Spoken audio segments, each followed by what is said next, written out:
नमस्कार शेतकरी बांधवांनो. शेतकरी बांधवांनी अद्रक पिकाला पाहिजे असा दर नसल्यामुळे आणि प्लॉट चांगल्या कंडिशनमध्ये आहे, पण यामध्ये आंतरपीक आता आपण इथून पुढे काय घेतलं पाहिजे.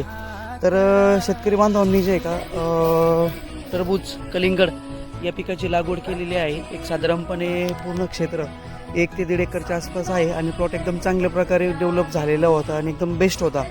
पण आंतरपीक आता इथून पुढे काय घ्यावं यासाठी जे का शेतकऱ्याला प्रश्न पडलेला होता, पण त्यांनी जे आहे का टरबूज पिकाची लागवड केलेली आहे आणि एकदम चांगल्या प्रकारे टरबूज पीक जे आहे का एकदम बेस्ट डेव्हलप झालेलं आहे. टरबूज हे पीक एक साधारण 60 ते 65 दिवसामध्ये येत असतं, पण आपण अद्रकमध्ये आपण त्याला घेतल्यामुळे विदाऊट मल्चिंग असल्यामुळे जे आहे का एक साधारणपणे 10 ते 15 दिवसाचं अंतर जे आहे का ते वाढत असतं. म्हणजे एक साधारणपणे 75 ते 80 दिवसाच्या आसपास जे आहे का कलिंगड हे पीक येत असतं. जर आपला प्लॉट जरी असेल, समजा चांगल्या कंडिशनमध्ये असेल, सडन लागलेली नसेल आणि प्लॉट आपल्याला जर ठेवायचा असेल, तर आंतरपीक म्हणून आपण टरबूज कलिंगड पिकाची जरी आपण लागवड केली तर एकदम चांगल्या प्रकारे आपल्याला व्यवस्थित येऊ शकतो. शेतकरी बांधवांनो, व्हिडिओ जर आवडला असेल तर चॅनलला फॉलो जरूर करा.